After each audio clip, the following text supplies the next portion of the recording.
By the end of this episode, you will know whether you've been contributing to the very problems you think others are causing. And if that sounds uncomfortable, stay with me, because discomfort is often the first sign that something important is surfacing. Here's a fact that rarely gets talked about. In recent behavioral studies, behavioral research shows that most people rate themselves as less harmful or less difficult than the average person. Yet, when researchers examine communication patterns, they consistently find behaviors that wear down the people around them. So the gap between how we see ourselves and how our actions land is one of the biggest blind spots in relationships. Workplace research also reveals something confronting. It isn't just major arguments that damage trust, but it's small micro reactions, short replies, subtle defensiveness, dismissive facial expressions. Those could slowly drain connection over time. Not because people set out to cause harm, but because they never really recognize the pattern they keep repeating. These misalignments accumulate, and from the outside they read as toxic even when they feel justified on the inside. And if any part of you is thinking, this probably isn't about me, that reaction alone might be the biggest indicator to pay attention to. People really notice their own contribution because the mind normalizes repeated behaviors quickly. So in this week's episode, we are unpacking why you might be contributing more to the problem than you actually realize, how these patterns form, and the 5 steps to change everything with intention. Let's get into it.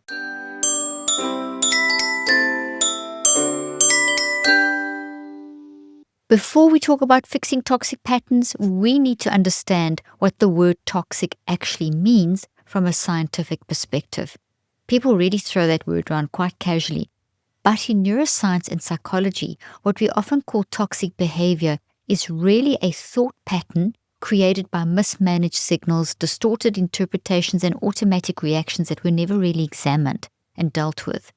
These patterns form because the mind is constantly processing meaning, drawing from past experiences, and directing the brain to respond accordingly.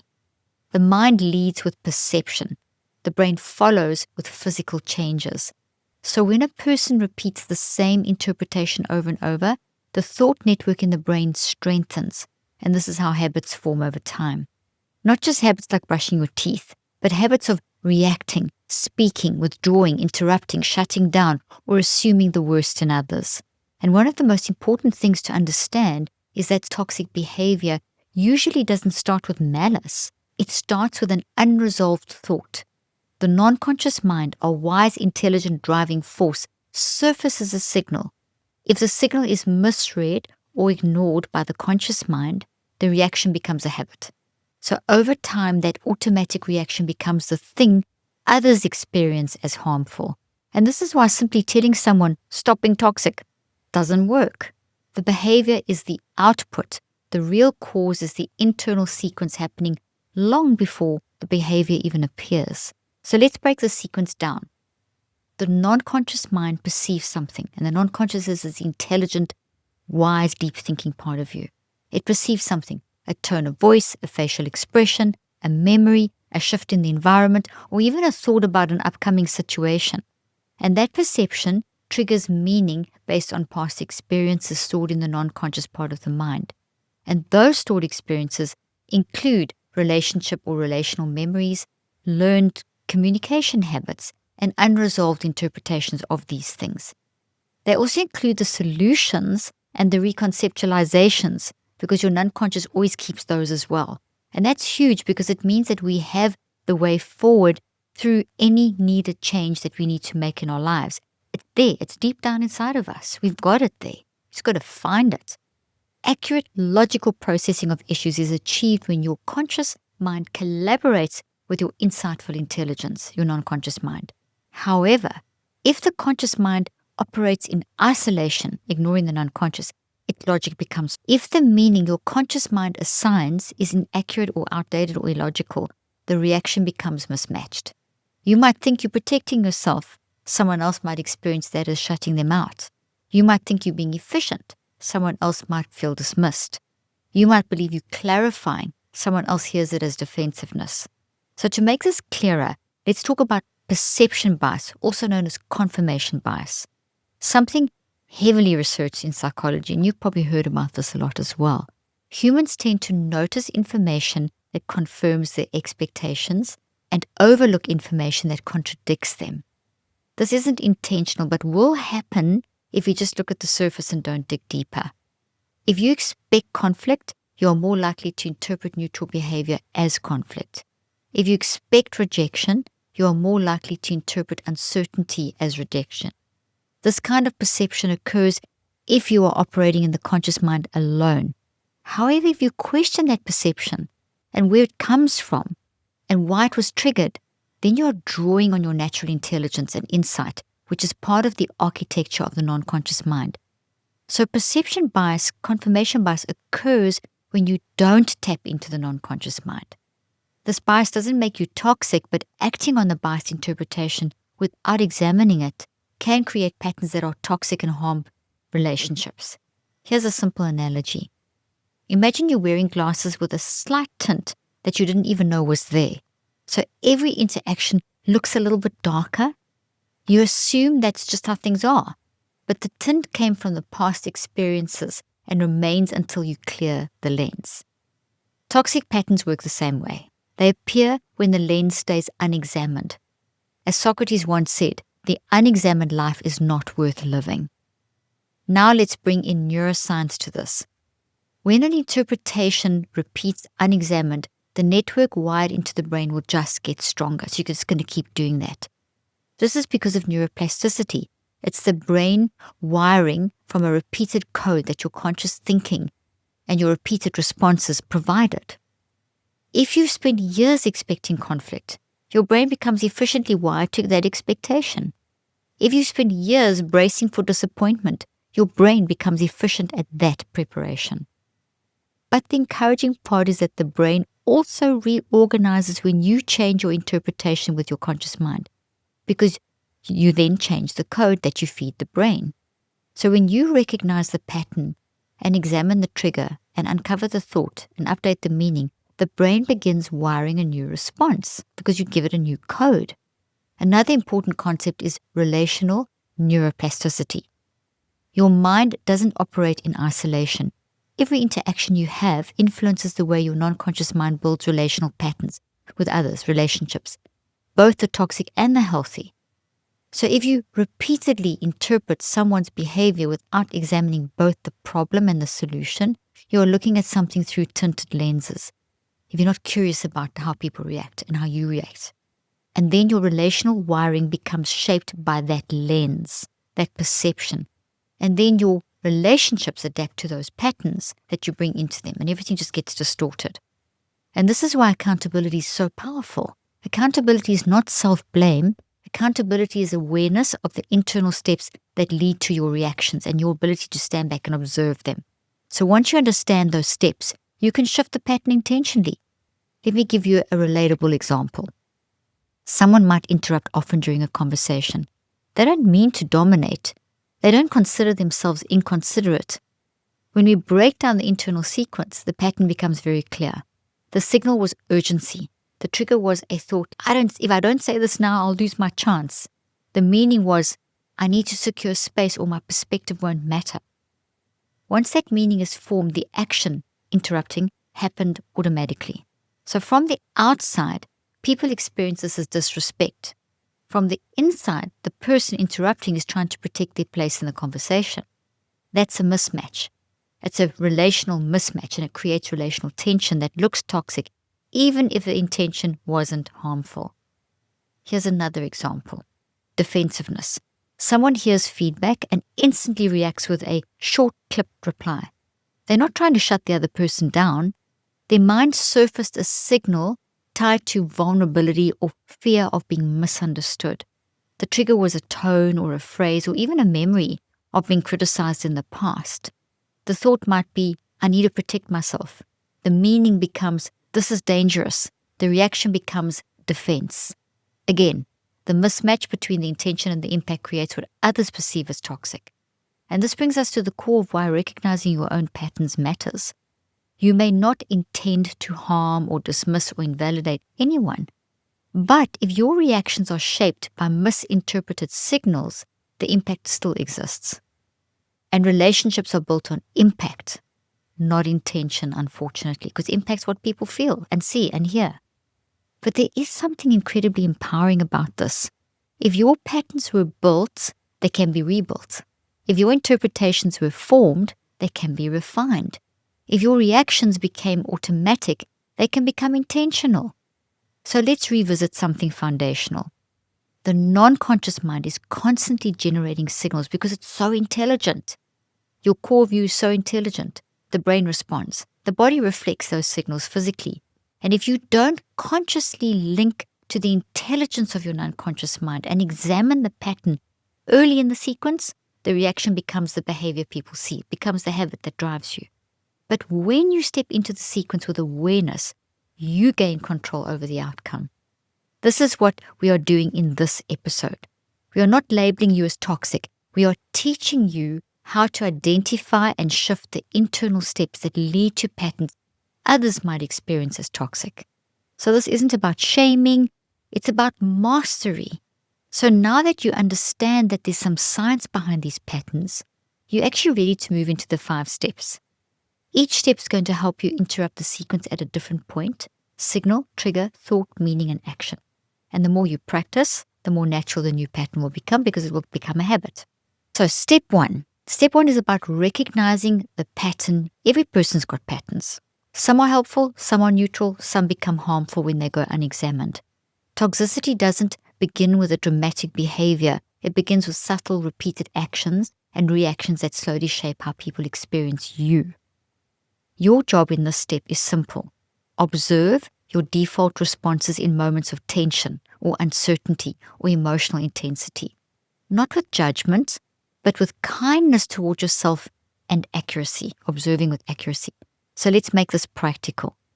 Patterns show themselves in the small everyday moments. The way you respond when someone disagrees with you, or the tone you use when you're stressed, or the speed at which you jump to conclusions, or the silence you give when you're overwhelmed, or the edge in your voice when you're trying to stay in control.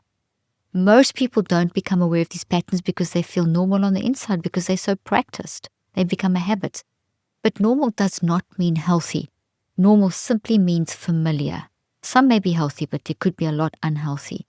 So the first step is identifying what feels familiar, even if it hasn't served you. And you do this by starting to ask yourself 3 foundational questions. How do I usually react when I feel misunderstood? The second question is, how do I behave when I feel pressured or rushed? Third question, what do I tend to do when someone gives me feedback or challenges me? These 3 questions reveal your automatic reactions, and automatic reactions are the root of most toxic patterns.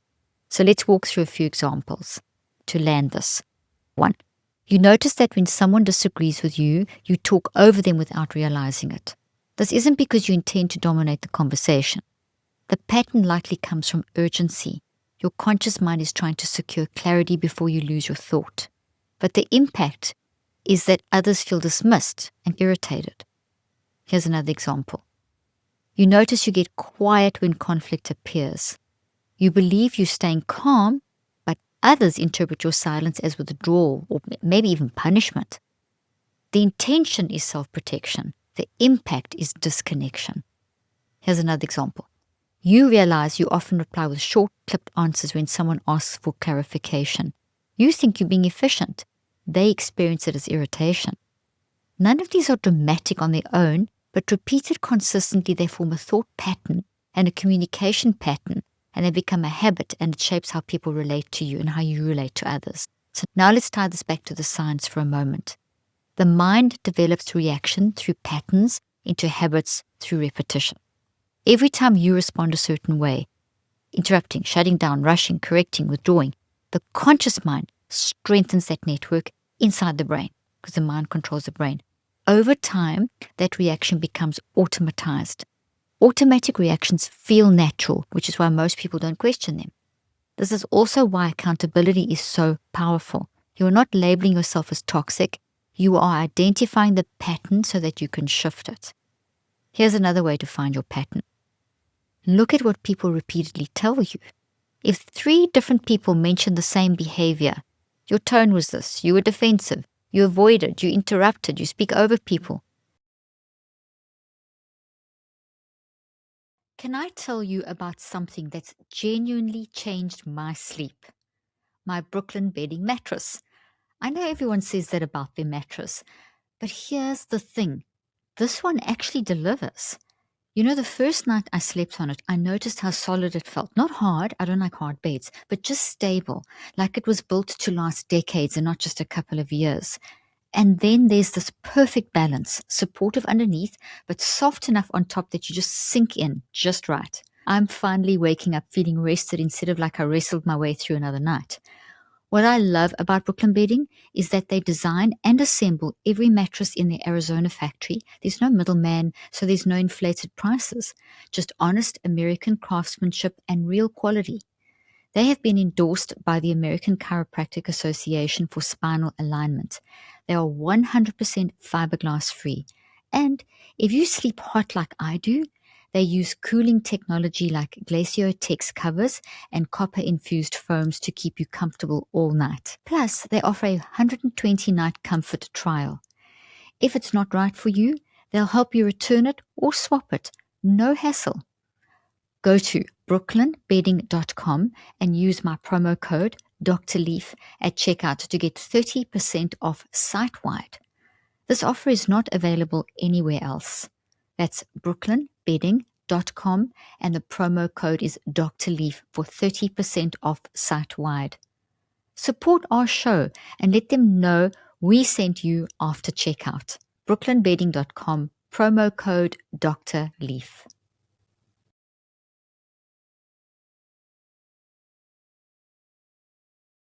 One of the best things I do for my mental health is cook at home. There's something so grounding about it. Being present, nourishing your family, slowing down at the end of a busy day. And HelloFresh makes that so much easier. With more than 100 recipes to choose from every week, including cuisines from around the world, HelloFresh brings everyone to the table with meals that are simple, rewarding, and genuinely delicious.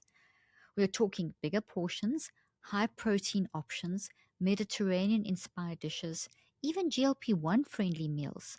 Plus, wholesome ingredients like sustainably sourced seafood and 100% antibiotic and hormone free chicken. They've even tripled the seafood options at no extra costs. Because when dinner tastes this good, nothing hits like home cooking. I use HelloFresh and you should too. Go to hellofresh.com/drleaf10fm to get 10 free meals plus a free zwilling knife, a $144.99 value on your third box. Offer is valid while supplies last. Free meals applied as discount on the first box. New subscribers only, and it varies by plan.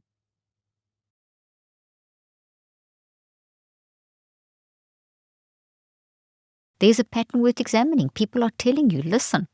This doesn't mean that the people are right or you are wrong. It just means that there's data available and you can solve this relational thing. Here's another way to find your pattern. Look at what people repeatedly tell you. If 3 different people mention the same behavior, your tone, you're defensive, you're avoiding, you're interrupting, you're speaking over them, there's a pattern worth examining. This doesn't mean that the people are right and you're wrong. It just means that there's data available to improve the relationship.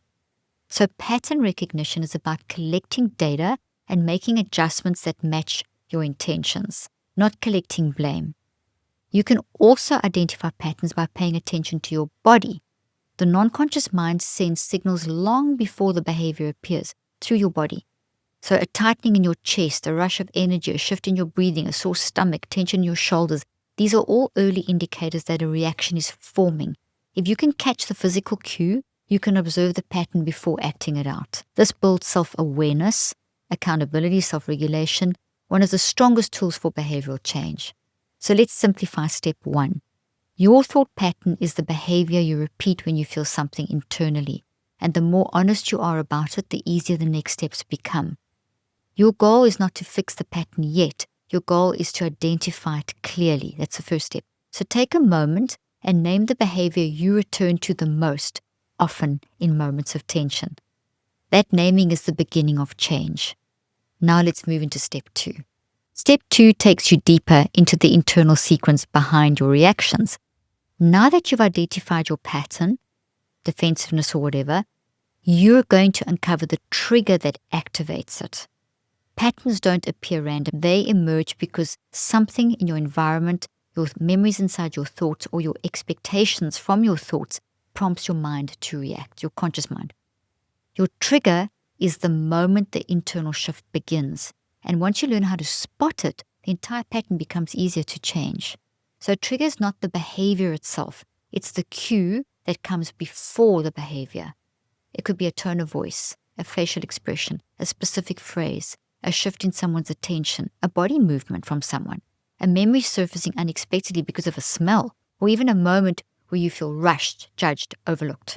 These are cues, and they're often subtle, but the mind responds very quickly, pulling from stored experiences to make sense of them.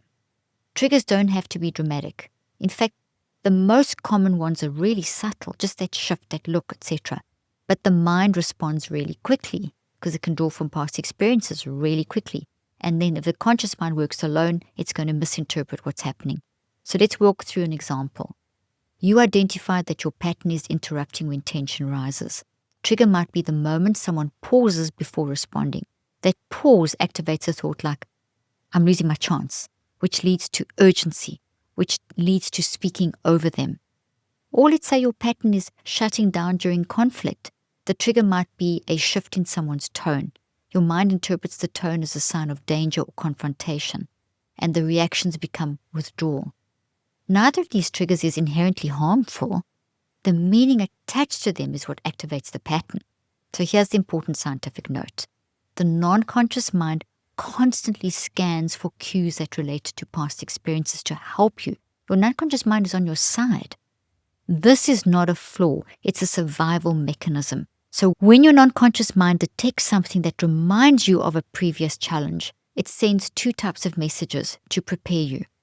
One is the past experience with your previous embedded reactions, and the other is a solution to this. The problem comes in when the conscious mind only looks at the past experiences, and this is what creates many of the reactions people experience as toxic. Let's make this very practical. To trace the trigger behind your pattern, walk yourself through the moments that came right before your reaction.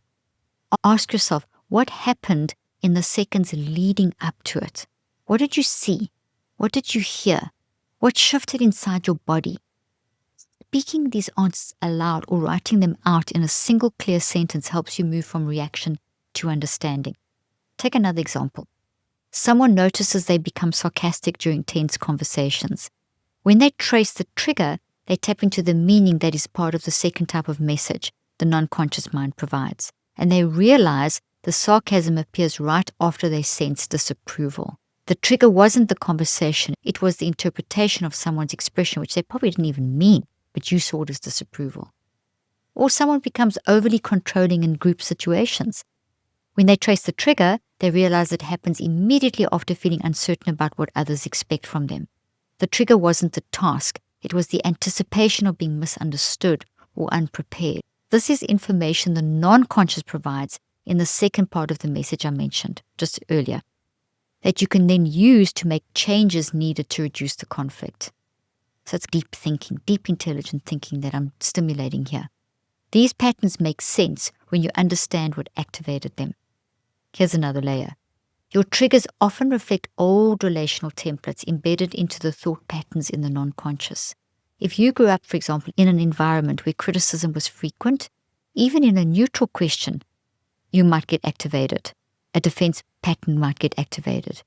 If you learned early on that staying quiet kept the peace, a raised eyebrow might be just enough to trigger withdrawal.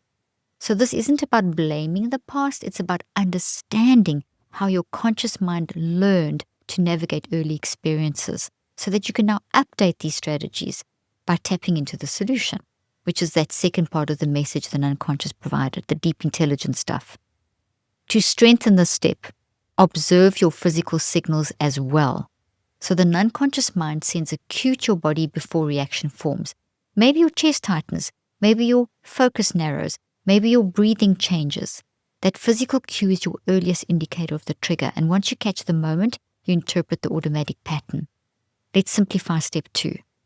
Identify the moment your internal state shifts. Note the cue that appeared right before the shift.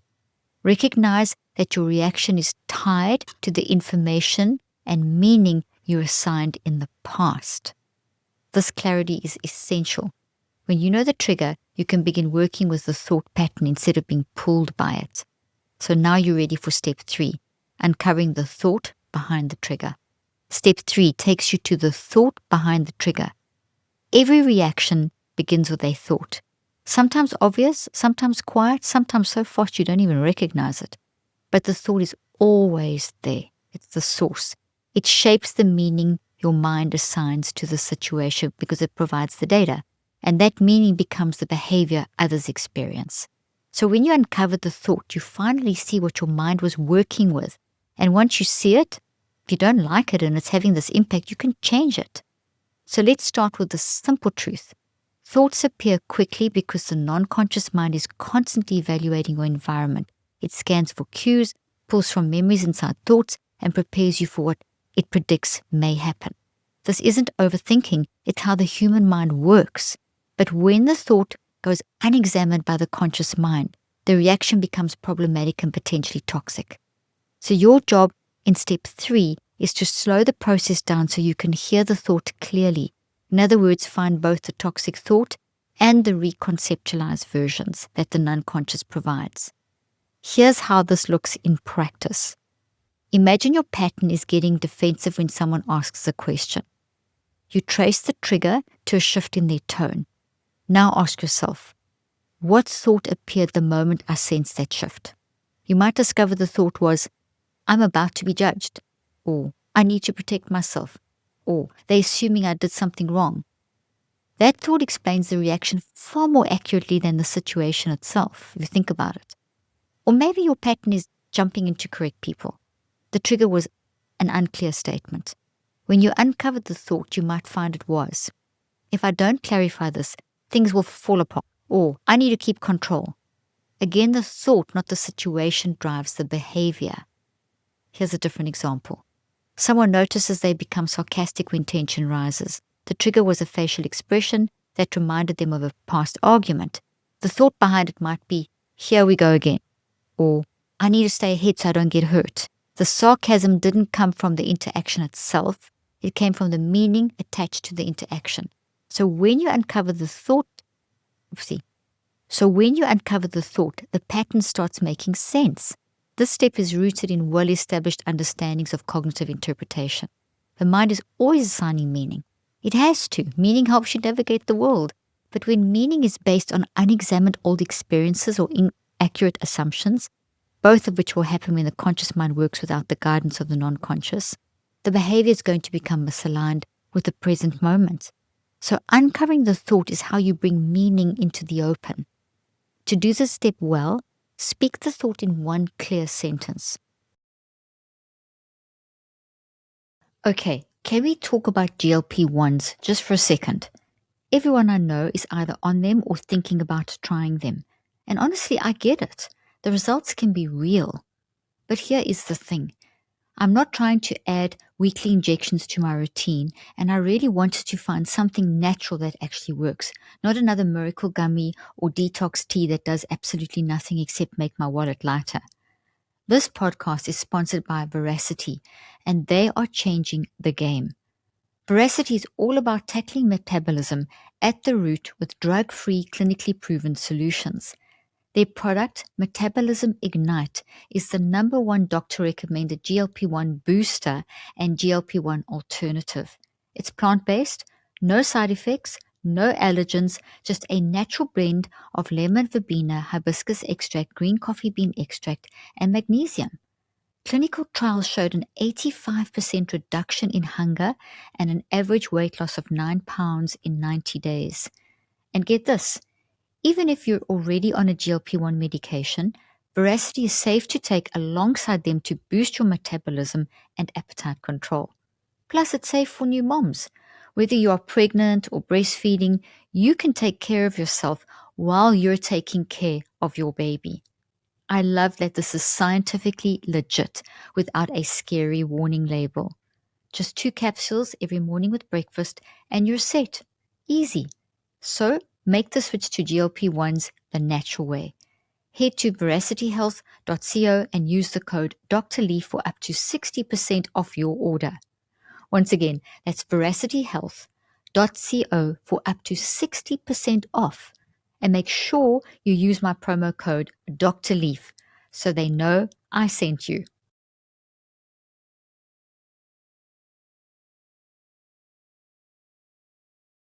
In my work studying the mind, I have learned that our mind-brain-body connections are wired to protect us, which also means that they are wired to fill us with doubt.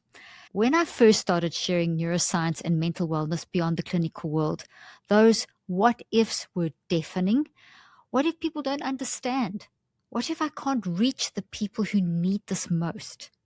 But choosing to push through that mental noise and share tools for mental health and healing, that was one of the best decisions I have ever made. Having Shopify as a partner made it possible to focus on the mission instead of getting lost in the overwhelm.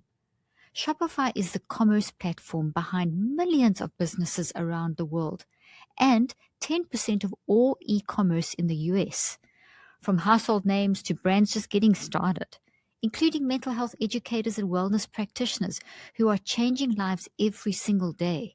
With hundreds of ready-to-use templates, Shopify helps you build a beautiful online store that matches your brand style. Your healing message looks as professional as it is powerful.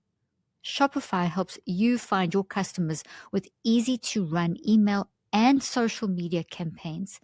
Plus, they offer award-winning 24/7 customer support when you need it. It's time to turn those what-ifs into sales with Shopify today. Sign up for your $1 per month trial today at shopify.com/leaf. Go to shopify.com/leaf. You're not analyzing the thought yet. Next step, okay? You are identifying it. If the thought feels layered, choose the one that appears first. That first thought usually has the strongest influence on your reaction. Let me guide you through more real-life examples. If your pattern is withdrawing during conflict, the thought might be, this will escalate, or I don't know how to say this without being misunderstood. If your pattern is raising your voice, the thought might be, no one is hearing me, or I need to establish control before things slip away. If your pattern is correcting someone before they actually finish their sentence, the thought might be, if this goes off track, I'll have to clean it up, or I need to keep things accurate or I'll look unprepared. These thoughts aren't wrong or shameful.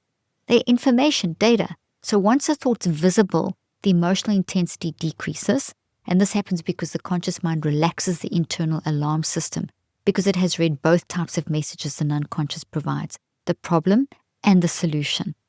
This provides a clearer meaning so that you're no longer reacting blindly anymore.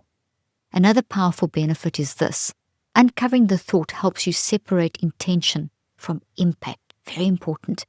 Many patterns that look toxic on the outside come from thoughts rooted in fear and uncertainty or wanting to maintain some sort of stability.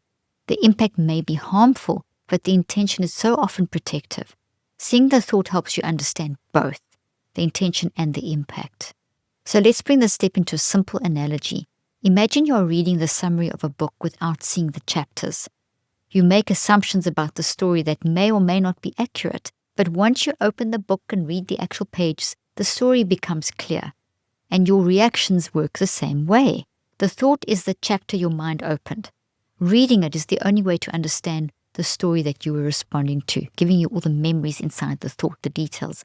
This clarity sets you up for step 4, where you update the meaning behind the thought. But for now, keep it simple. Identify the thought, speak it in one sentence, let the awareness settle. Now you're ready for the next step. Step 4 is where your internal world begins to shift. Up to this point, you've identified the pattern, traced the trigger, and uncovered the thought. Now you're going to update the meaning that your conscious mind attached to the situation that it interpreted from the signals. This makes a critical shift. The conscious mind starts to delve deeper to assess both the old toxic reaction alongside the reconceptualized thought, options that the non-conscious provides. By updating to a healthier option, the toxic pattern loses its grip and a new positive pattern, a new reconceptualized pattern begins to solidify. Meaning shapes behavior. When the meaning the conscious mind is using is inaccurate, outdated, or influenced by past experiences, your reactions become mismatched with the present moment, and that's when the impact is toxic. When you reassign the meaning with accuracy, your entire as does the impact. So let's make this clear. You're not replacing the meaning with something unrealistic or forced. You are reconstructing it with something more accurate. Accuracy is what helps the conscious mind settle, and in turn the conscious mind rewires the update into the brain. This is what transforms toxic thought patterns from reactive to intentional and gives you a healthier brain. So take a simple example.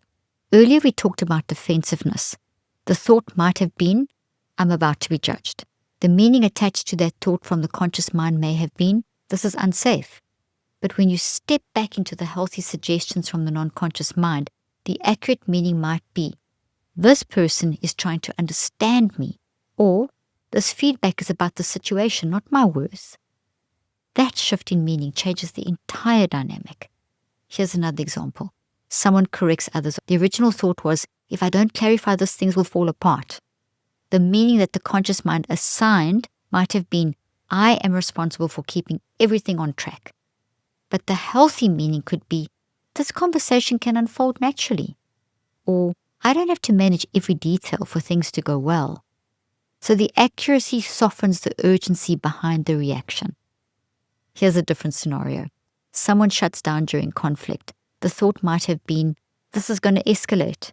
The meaning attached was, silence keeps me safe.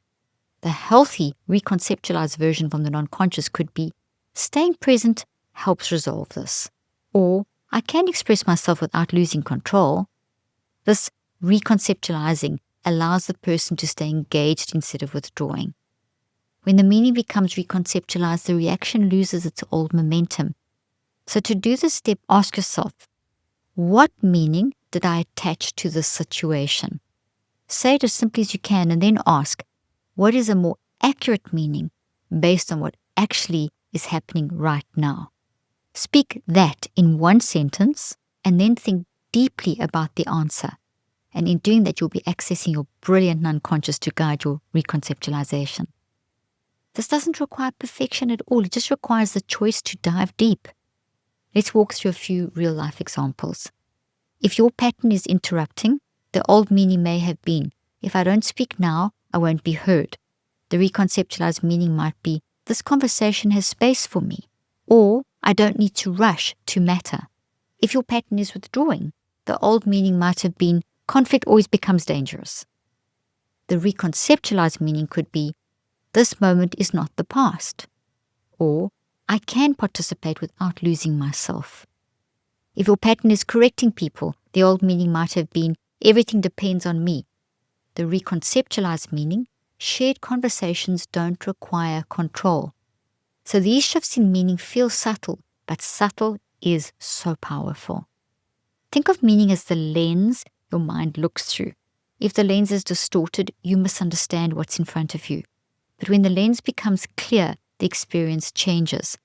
Meaning is not the situation. Meaning is your conscious mind's interpretation of the situation. Let's simplify step 4. So once you uncover the thought, separate the meaning you originally attached from the meaning that accurately fits the moment. Say both of these out loud. Choose the one grounded in what is actually happening, and that choice reshapes the entire pattern. And this prepares you for step 5, translating accurate meaning into intentional action. Step 5 is where everything you've uncovered turns into real change. You've identified your pattern, you've traced the trigger, you've uncovered the thought, you've reassigned the meaning with accuracy through recon. Now you take action. Small, deliberate, intentional action that reinforces the new interpretation your mind is learning. This is the moment where understanding becomes transformation. Human behavior doesn't shift just because you're more. It shifts because you're more and you act on what you now understand. And this stabilizes networks in the brain.